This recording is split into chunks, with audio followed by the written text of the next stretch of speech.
لله نحمده ونستعينه ونستغفره ونعوذ بالله من شرور أنفسنا ومن سيئات أعمالنا من يهده الله فلا مضل له ومن يضلل فلا هادي له وأشهد أن لا إله إلا الله وحده لا شريك له وأشهد أن محمدا عبده ورسوله يا أيها الذين آمنوا اتقوا الله حق تقاته ولا تموتن إلا وأنتم مسلمون يا أيها الناس اتقوا ربكم الذي خلقكم من نفس واحدة وخلق منها زوجها وبث منهما رجالا كثيرا ونساء واتقوا الله الذي تساءلون به والأرحام إن الله كان عليكم رقيبا يا أيها الذين آمنوا اتقوا الله وقولوا قولا سديدا يصلح لكم أعمالكم ويغفر لكم ذنوبكم ومن يطع الله ورسوله فقد فاز فوزا عظيما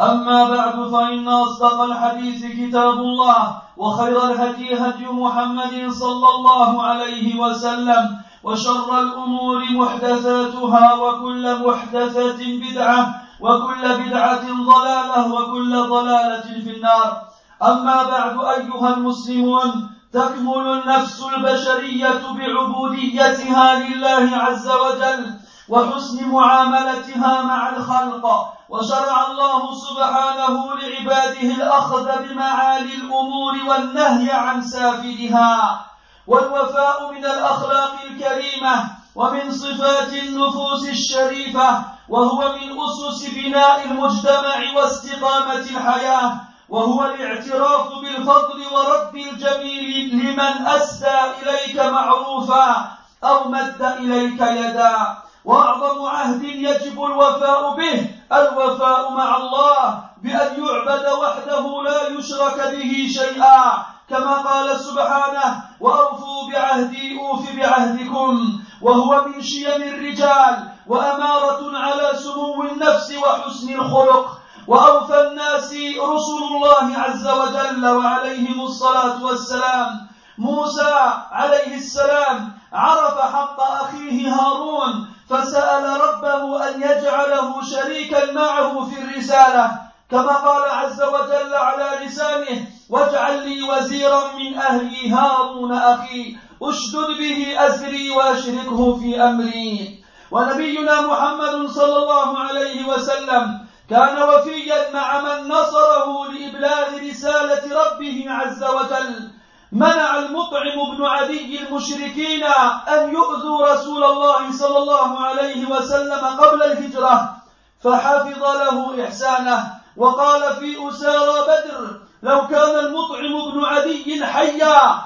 ثم كلمني في هؤلاء النتنى لتركتهم له وكان عليه الصلاة والسلام وفيا مع صحابته أبو بكر رضي الله عنه أفضل الصحابة نصر النبي صلى الله عليه وسلم بماله ونفسه وكان أكثر الصحابة رضي الله عنهم صحبة له فقال عليه الصلاة والسلام لو كنت متخذا من أمتي خليلا لاتخذت أبا بكر خليلا ولكن أخي وصاحبي واعتز الإسلام بإسلام عمر بن الخطاب رضي الله عنه وأبلى في المشاهد بلاء حسنا فقال عنه النبي صلى الله عليه وسلم عمر في الجنة ولما بذل عثمان رضي الله عنه لهذا الدين من ماله ما بذل وجهز جيش العسرة ب1000 دينار ألقاها في حجر النبي صلى الله عليه وسلم قال له عليه الصلاة والسلام ما ضر عثمان ما عمل بعد اليوم وعلي رضي الله عنه أول من أسلم من الصبيان فقال النبي صلى الله عليه وسلم فيه يوم خيبر لو أعطين الراية غدا رجلا يحب الله ورسوله ويحبه الله ورسوله فأعطاها عليا وصلى على شهداء أحد بعد 8 سنين من استشهادهم كالمودع لهم وصلى على قبر جارية سوداء كانت تقم المسجد ولما ناصر الأنصار المهاجرين دعا لهم النبي صلى الله عليه وسلم ولذراريهم فقال اللهم اغفر للأنصار ولأبناء الأنصار ولأبناء أبناء الأنصار ولم يسد أحد من الصحابة رضي الله عنهم للنبي صلى الله عليه وسلم معروفا إلا ويكافئه عليه. قال عليه الصلاة والسلام: ما لأحد عندنا يد إلا وقد كافأناه ما خلا أبا بكر، فإن له عندنا يدا يكافئه الله عز وجل به يوم القيامة. وأمر صلى الله عليه وسلم بحفظ الود لصحابته كلهم بعد مماته، فقال عليه الصلاة والسلام: لا تسبوا أصحابي، فوالذي نفسي بيده لو أنفق أحدكم مثل أحد ذهبا ما أدرك مد أحدهم ولا نصيفه. ووفاؤه عليه الصلاة والسلام امتد إلى أمته، وذلك في الموقف العظيم، فقال عليه الصلاة والسلام: لكل نبي دعوة مستجابة، فتعجل كل نبي دعوته، وإني اختبأت دعوتي شفاعة لأمتي يوم القيامة، فهي نائلة إن شاء الله من مات من أمتي لا يشرك بالله شيئا. وعلى هذا الخلق العظيم من الوفاء سار الصحابة رضي الله عنهم، فالنبي صلى الله عليه وسلم لما قبض قال أبو بكر رضي الله عنه للصحابة: من كان له عدة عند رسول الله صلى الله عليه وسلم أو دين فليأتني. قال جابر رضي الله عنه: فأتيته فقلت: إن رسول الله صلى الله عليه وسلم قال لي: لو قد جاء مال البحرين أعطيتك هكذا وهكذا وهكذا، فلم يجئ مال البحرين حتى قبض رسول الله صلى الله عليه وسلم. قال: فحثى أبو بكر من مال البحرين لما جاءه حثية فعددتها فإذا هي 500، فقال لي رضي الله عنه: خذ مثليها. وأنفذ أبو بكر رضي الله عنه جيش أسامة بن زيد على شدة حاجة أبي بكر للجيش بعد وفاة النبي صلى الله عليه وسلم، وقال: لا أترك أمرا رأيت رسول الله صلى الله عليه وسلم يصنعه إلا صنعته. والصحابة رضي الله عنهم حفظوا لأبي بكر رضي الله عنه مكانته وسبقه للإسلام، فاتفقوا على بيعته خليفة لرسول الله صلى الله عليه وسلم. وأبو بكر رضي الله عنه أدرك منزلة عمر التي أنزلها إياه رسول الله صلى الله عليه وسلم، حيث كان كثيرا ما يقول عليه الصلاة والسلام: جئت أنا وأبو بكر وعمر، وخرجت أنا وأبو بكر وعمر. فعهد أبو بكر بالخلافة من بعده لعمر. والوفاء يعظم مع الوالدين، فقد تعبا لراحتك وسهرا لنومك وكدح الوالد لعيشك، وحملتك أمك كرها ووضعتك كرها. وأول واجب فرضه الله عز وجل من حقوق الخلق البر بالوالدين.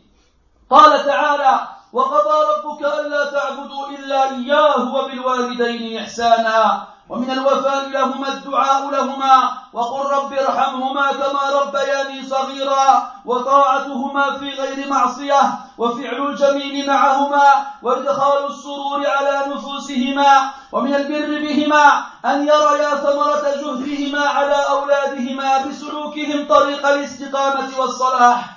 ومن الوفاء لهما إكرام صديقهما بعد موتهما. مر أعرابي على ابن عمر رضي الله عنهما فقال له ابن عمر: ألست ابن فلان ابن فلان؟ قال: بلى. فأعطاه ابن عمر دابة كان يركبها وقال: اركبها، وأعطاه عمامته وقال: اشدد بها رأسك. فقال له بعض أصحابه: غفر الله لك، أعطيت هذا الأعرابي دابة كنت تروح عليها وعمامة كنت تشد بها رأسك. فقال: إني سمعت رسول الله صلى الله عليه وسلم يقول: إن من أبر البر صلة الرجل أهل ود أبيه بعد أن يولي، وإن أباه كان صديقا لعمر. ومن الوفاء أيضا الوفاء بين الزوجين، فقد جمعهما عقد عظيم. قال سبحانه: وأخذن منكم ميثاقا غليظا. وخديجة بنت خويلد واست النبي صلى الله عليه وسلم بمالها رضي الله عنها، ورزق منها الولد، وأول من صدقه وآمن به من النساء، وهي التي ثبتت فؤاده عند نزول الوحي، وقوت عزيمته وكانت خير زوجة لزوجها في حياتها. قال ابن حجر رحمه الله: كانت حريصة على رضاه بكل ممكن ولم يصدر منها ما يغضبه قط، فقابل رسول الله صلى الله عليه وسلم وفاءها بوفاء أعظم منه، فكان في إحسانها يشكرها، وظل بعد موتها يكثر ذكرها ويقول عنها عليه الصلاة والسلام: إني رزقت حبها، وربما ذبح الشاة ثم يقطعها أعضاء ثم يبعثها في صدائق خديجة ويقول إنها كانت وكان لي منها ولد. قال النووي رحمه الله: في هذا كله دليل لحسن العهد وحفظ الود ورعاية حرمة الصاحب والعشير في حياته وبعد وفاته، وإكرام أهل ذلك الصاحب. ومن الوفاء عباد الله محبة العلماء وتوقيرهم وإجلالهم، إذ هم حملة الدين وورثة المرسلين. قال الطحاوي رحمه الله: وعلماء السلف من السابقين ومن بعدهم أهل الخبر والأثر وأهل الفقه والنظر لا يذكرون إلا بالجميل. قال الإمام أحمد رحمه الله: ما بت منذ 30 سنة إلا وأنا أدعو للشافعي وأستغفر له. وللصاحب وفاء يتحقق بشكر أفعاله وحفظ سره ووده والثناء الحسن عليه ومنع وصول الأذى إليه وبذل الندى له ولأولاده. ومن صنع إليك معروفا فكافئه عليه، فإن لم تجد ما تكافئه فادع له فإنه من الوفاء. قال تعالى: هل جزاء الإحسان إلا الإحسان. أيها المسلمون، الوفاء صدق اللسان والفعل معا، ويحدث الوفاء في نفس الوفي من الغبطة والسرور ما لا حد له، وفي نفس الموفى له الرغبة في البر والمجازة. ومن جحد معروفا فهذا ممن صغرت همته عن الوفاء. وليكن العمل في العطاء وغيره خالصا لوجه الله عز وجل، فإن استنكف أحد عن رد معروف أسديته فلا يحزنك ذلك، فأنت تطلب الثواب على المعروف من الله عز وجل لا من البشر، ممتثلا قول الله عز وجل: إنما نطعمكم لوجه الله لا نريد منكم جزاء ولا شكورا. فاحرصوا عباد الله على الوفاء، ففيه سلامة القلب والنماء، واجتهدوا في التحلي بكل خلق كريم ووصف حميد، فهو عنوان الظفر والفلاح. بارك الله لي ولكم في القرآن العظيم وفي أحاديث سيد المرسلين، ونفعني وإياكم بما فيهما من الآيات والذكر الحكيم. أقول ما تسمعون وأستغفر الله.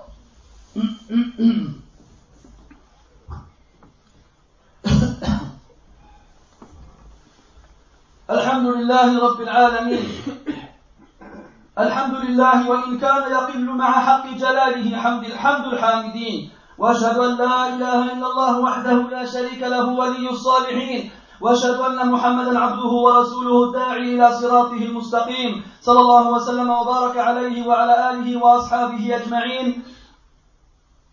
وبعد أيها المسلمون, mes très chers frères, sachez que l'âme de l'être humain ne saurait atteindre la perfection et la complémentarité qu'à travers l'adoration d'Allah subhanahu wa ta'ala, et à travers aussi la bonne relation que l'on peut avoir avec les créatures. Sachez mes frères qu'Allah tabaraka wa ta'ala a légiféré pour les musulmans d'avoir les meilleurs des comportements, comme il leur a interdit d'avoir les pires des comportements. Sachez mes frères qu'il y a un comportement qu'on appelle al-wafa, qui consiste à reconnaître le bien qu'on nous a fait et de le rendre de la meilleure des façons, quel que soit le bien qu'on t'ait fait et quelle que soit la personne qui t'ait fait ce bien. Ce comportement-là, mes frères, al-wafa fait partie des bienséances les plus grandes et des caractères les plus nobles, et c'est aussi ce qui permet de reconnaître les âmes les plus élevées dans la hiérarchie humaine, et c'est aussi ce qui permet de bâtir une société juste et droite et de faire en sorte que la vie dans laquelle nous vivons soit correcte. Et sachez mes frères que en fonction de la grandeur du bien qu'on t'a fait, al-wafa que l'on doit rendre, donc c'est-à-dire le bien que l'on doit rendre doit être encore plus important et encore plus grand. Et bien entendu, le plus grand de ces dons qui nous a été fait, celui qu'Allah tabaraka wa ta'ala nous a offert.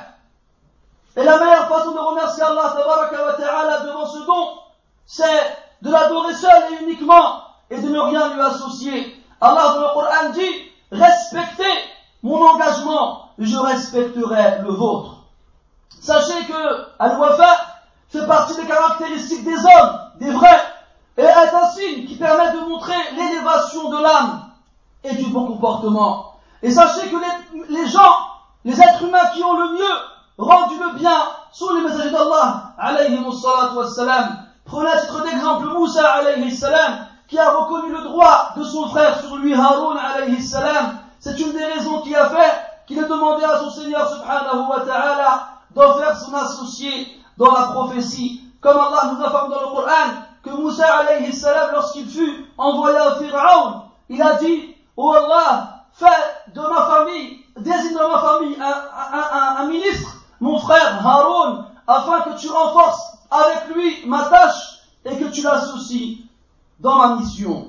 Le prophète alayhi salatu wassalam, lui aussi, assurant que le bien par le bien, et en particulier envers ceux qui nous ont fait du bien, et en particulier ceux qui nous ont apporté une aide et un secours dans la transmission du message de son Seigneur, même s'il n'était pas musulman, comme Al-Mut'im ibn Adi, qui n'était pas un musulman, qui était un associateur de la Mecque, après que le prophète alayhi salatu wassalam soit revenu de Taïf, où il a reçu de la part de ses habitants une réponse violente, les Quraysh se sont dit, on a enfin une occasion de nous débarrasser de Mohammed, alayhi salatu wassalam. Et Al-Mut'im ibn Adi a été chercher ses fils et les hommes de sa tribu, et il leur a dit, prenez vos armes. Et lorsque le prophète alayhi salatu wassalam est rentré à Mecca, ils l'ont entouré et l'ont protégé et l'ont interdit à quiconque de l'approcher. Alors, le prophète alayhi salatu wassalam s'est souvenu de ce bien-là, alors qu'il était ancien.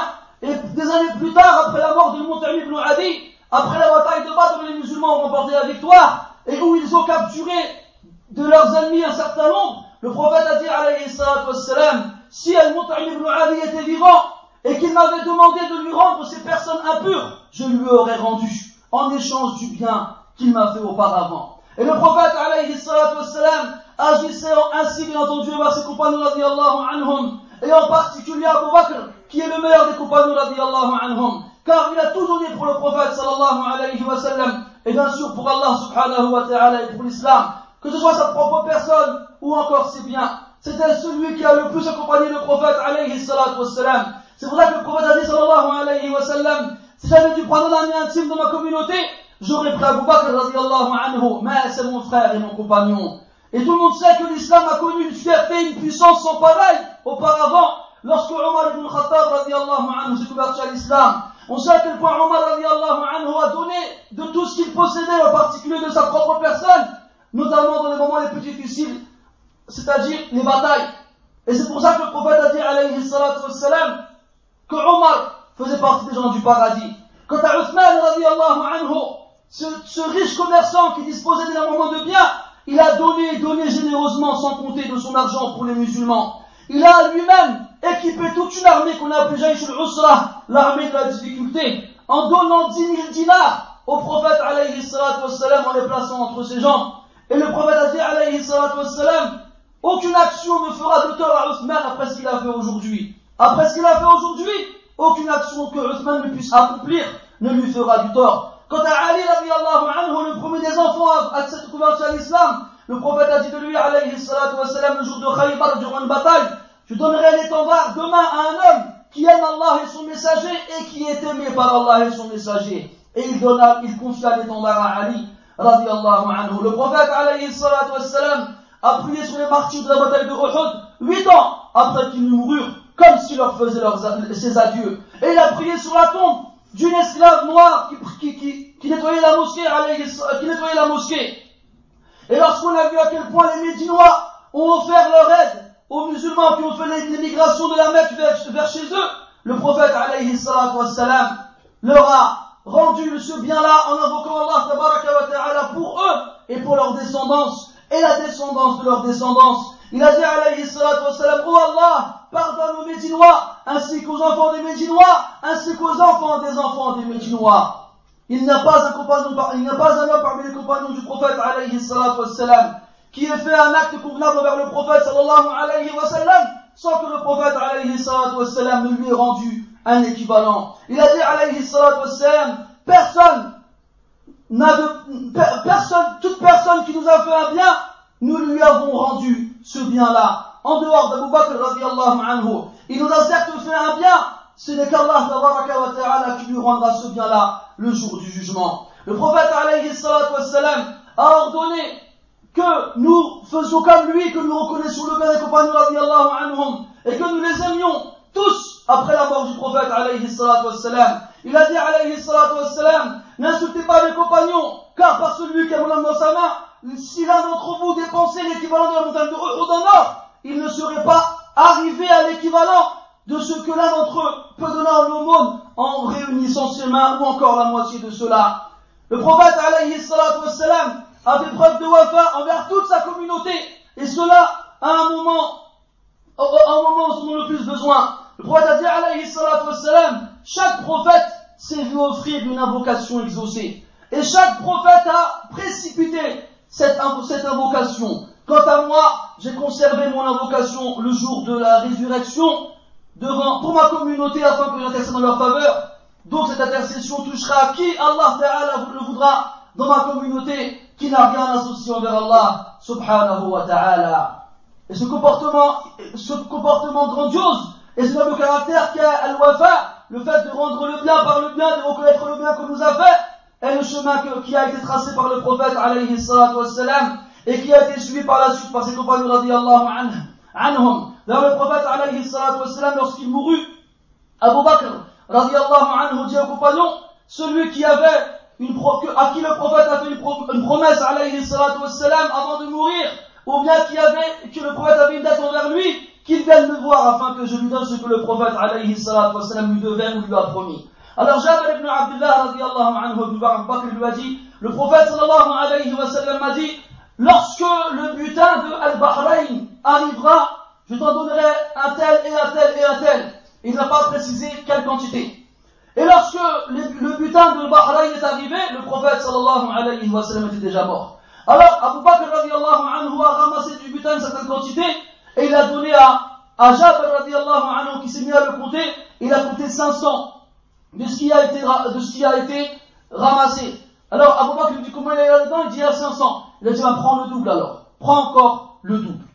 Et Abu Bakr radiyallahu anhu a envoyé l'armée qui avait à sa tête Oussama ibn Zayd radiyallahu anhu à un moment où il en avait le plus besoin. D'ailleurs après la mort du prophète alayhi salatu wassalam, d'ailleurs les gens lui ont reproché cela. Et il a dit jamais je délaisserai un ordre que le prophète sallallahu alayhi wa sallam a accompli. Jamais. Parce que le prophète alayhi salatu wassalam a préparé cette armée-là avant de mourir. Et lorsqu'elle fut envoyée, il mourut alayhi salatu wassalam. Et les gens dirent à Abu Bakr de la faire revenir pour pouvoir l'accompagner durant les épreuves qu'il traversait. Et il a refusé de la faire revenir parce que le prophète alayhi salatu wassalam l'avait envoyé. Les Sahaba radiyallahu anhum ont respecté le rang de Abu Bakr radiyallahu anhu. Et en notamment le fait qu'ils les aient tous devancés dans l'islam. C'est pour ça qu'ils furent tous d'accord pour lui prêter allégeance et reconnaître qu'il sera le digne successeur du prophète alayhi salatu wassalam. Quant à Abu Bakr radiyallahu anhu, il a reconnu le rang de Omar radiyallahu anhu, il a reconnu la place que le prophète sallallahu alayhi wa sallam lui avait donnée. Car le prophète disait beaucoup, je suis venu avec Abu Bakr et Omar et je suis parti avec Abu Bakr et Omar. Toujours le prophète sallallahu alayhi wa sallam parlait de ces deux hommes-là. Alors Abu Bakr radiyallahu anhu avant de mourir a dit aux gens de se mettre d'accord sur Omar radiyallahu anhu. C'est ainsi qu'il fut désigné après Abu Bakr comme étant le calife des croyants. Et sachez mes frères qu'après Allah tabaraka wa ta'ala, après les messagers d'Allah et ses compagnons, ceux qui méritent le plus envers nous la reconnaissance de leurs biens, ce sont nos parents. Comment ils se sont éreintés pour que nous soyons bien? Comment ils ont pu passer des nuits blanches afin que nous puissions dormir? Comment notre père s'est fatigué afin que l'on puisse vivre convenablement? Comment notre mère nous a porté avec difficulté et aversion? Et combien elle a contribué à notre naissance avec douleur et souffrance. Le premier des droits envers lequel on a le plus d'obligations après celui d'Allah subhanahu wa ta'ala est celui envers les parents. Allah tabaraka wa ta'ala a dit, et ton Seigneur a ordonné que vous n'adorerez que lui et que vous fassiez preuve de bienfaisance envers les parents. Fait partie de la reconnaissance du bien envers les parents, le fait d'invoquer Allah tabaraka wa ta'ala en leur faveur. Allah a dit, et dit, ô mon Seigneur, fais leur miséricorde comme ils m'ont éduqué lorsque j'étais petit. Fait partie aussi de la reconnaissance envers eux, le fait de leur obéir tant qu'il n'y a pas en cela une désobéissance, et d'agir de la façon la plus convenable envers eux. Et de faire tout son possible pour faire rentrer la joie dans leur cœur et dans leurs âmes. Fait partie de la reconnaissance du bien envers eux, de leur montrer que leurs efforts n'ont pas été vains dans l'éducation qu'ils nous ont donnée et qu'ils se sont fatigués à nous inculquer en empruntant le chemin de la droiture et de la piété. Fait partie de la reconnaissance envers le bien qu'ils nous ont fait aussi de faire honneur à leurs amis et à leurs proches après leur mort. Il a été rapporté qu'un bédouin est passé près de Abdullah ibn Umar, radiyallahu anhuma. Alors Abdullah ibn Umar lui a dit, n'es-tu pas le fils de Atel, fils de Atel? L'homme répondu oui. Alors Abdullah ibn Umar, qui était sur sa monture, descendit de sa monture et l'offra à cet homme-là. Et il se décoiffa de son turban et le donna à l'homme en lui disant, serre ta tête avec celle-ci. Après l'homme s'en est allé. Ceux qui étaient avec Abdullah ibn Umar, radiyallahu anhuma, lui dirent, qu'Allah te pardonne, tu as dit ce bédouin que tu ne connais pas ta monture, avec laquelle tu te déplaçais, et le turban avec lequel tu te coiffais. Alors il a répondu, radiyallahu anhu, j'ai entendu le prophète sallallahu alayhi wa sallam dire, fait partie de la meilleure façon de montrer sa reconnaissance envers ses parents, faire preuve de bien envers ceux que nos parents, que nos pères aimaient après que ceux-ci ne soient morts. Et certes, le père de celui-ci était l'ami de mon père. Fait partie aussi de l'wafa, du fait de reconnaître le bien, le fait cela entre les époux, entre l'homme et sa femme, car Allah tabaraka wa ta'ala les a réunis à travers un contrat très très important, dont les clauses sont très lourdes. Allah a dans le Coran, et certes, elles ont pris de votre part un énorme engagement, ces femmes que nous avons épousées ont pris de notre part un énorme engagement. Regardez Khadija bint Khuwaylid radiyallahu anha, comment elle est avec le prophète sallallahu alayhi wa sallam, son épouse, sa première épouse, comment elle l'a assisté avec ses biens, comment elle a été une bonne épouse envers lui, comment elle a été la mère de ses enfants, comment elle a été la première des femmes à croire en lui, comment elle a été celle qui par sa cause, le cœur du prophète sallallahu alayhi wa sallam fut raffermi, et comment son attention fut solidifiée. Elle était la meilleure de ses épouses lorsqu'il était vivant. Ibn Hajar radiyallahu anhu a dit que Khadija radiyallahu anha faisait tout son possible pour satisfaire le prophète sallallahu alayhi wa sallam, et jamais elle n'a fait une chose qui a mis le prophète sallallahu alayhi wa sallam en colère. C'est pour ça que le prophète sallallahu alayhi wa sallam lui a rendu ce bien de la meilleure des façons. Il passait son temps à citer son bien et à la remercier. Même après sa mort, il parlait énormément d'elle et il disait d'elle, Allah m'a offert son amour. Et lorsqu'il sacrifiait une bête et qu'il la coupait en différentes parties, en plusieurs parties, il envoyait quelques-unes des parties de cette bête-là aux amis de Khadija radiyallahu anha en disant, certes elle était, il évoquait ses bienfaits, et c'était celle qui m'a donné mes enfants. Al-Nawawi rahimahullah a dit, il y a dans cela une preuve claire indiquant à quel point l'époux doit faire preuve de reconnaissance envers son épouse et vice versa, et tout faire pour conserver l'amour qu'il y a entre eux et pour conserver la sacralité que l'un a envers l'autre, et de faire en sorte que la vie ici-bas se passe de la meilleure des façons. Même après la mort du compagnon, on continue à lui faire honneur, ne serait-ce qu'à travers les amis de ce compagnon-là. Fait partie aussi, mes frères, de ce comportement-là qui est al-wafa, le fait de reconnaître le bien, d'aimer les savants et de les respecter, car ce sont ceux qui ont transmis la religion aux générations futures, et ce sont les héritiers des messagers. At-Tahawi rahimahullah a dit, et les savants des prédécesseurs parmi ceux qui nous ont devancés et ceux qui sont venus par la suite, ceux qui transportent les informations et les traces, ceux qui ont la jurisprudence et la bonne compréhension, on ne doit les évoquer que de la meilleure façon. Imam Ahmad rahimahullah a dit, il n'y a pas une nuit qui est passée durant 30 ans sans que je n'ai invoqué en faveur de Al-Shafi'i rahimahullah et que je n'ai imploré le pardon d'Allah tabaraka wa ta'ala pour lui. Ceci marche aussi avec ton compagnon, ton ami, ton camarade et ton copain, et tu te dois aussi de reconnaître le bien qu'il fait pour toi, tu te dois aussi de garder ses secrets et de conserver son amour, de l'évoquer en bien et de tout faire pour ne pas qu'il soit touché par le mal. Tu dois donner tout ce que tu peux comme bien pour lui, ainsi que sa famille et ses proches. Et sache, mon frère, à la fin, que quiconque t'a fait du bien, il a un droit sur toi. Et tu dois tout faire pour lui rendre ce bien par un bien équivalent. Si tu trouves rien à lui donner, alors au minimum, invoque Allah tabaraka wa ta'ala pour lui, car ceci rentre dans Al-Wafa. Allah dans le Coran dit, Hal jaza'ul ihsan illa al-ihsan. Quelle est la rétribution de la bienfaisance si ce n'est la bienfaisance? Mes très chers frères, sachez que la reconnaissance du bien est représentée par la sincérité de la langue et des actes ensemble.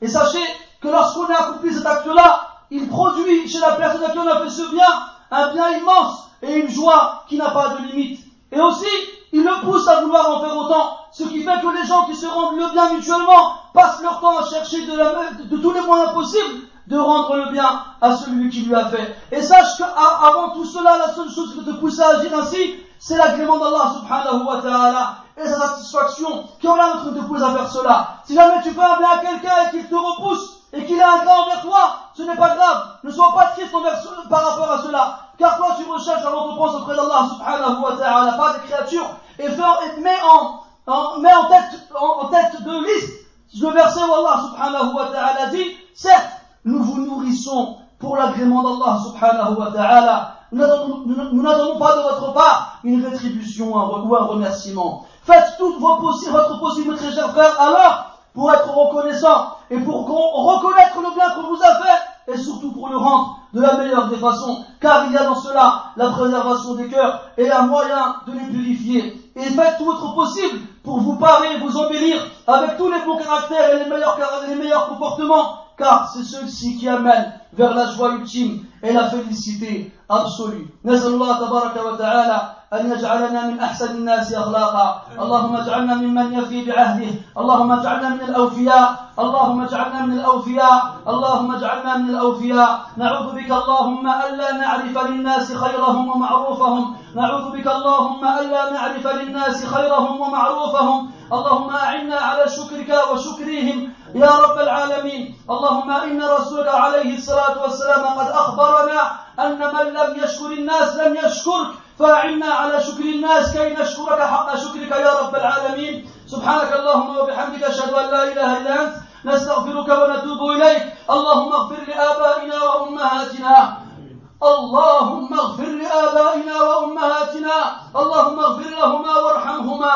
اللهم عافهما واعف عنهما. اللهم أعنا على حسن المعاملة معهما واجعلنا من أبر الناس بهما يا رب العالمين. وصلى الله وسلم وبارك على محمد وعلى آله وأصحابه أجمعين والحمد لله رب العالمين. وقوموا إلى صلاتكم يرحمكم الله.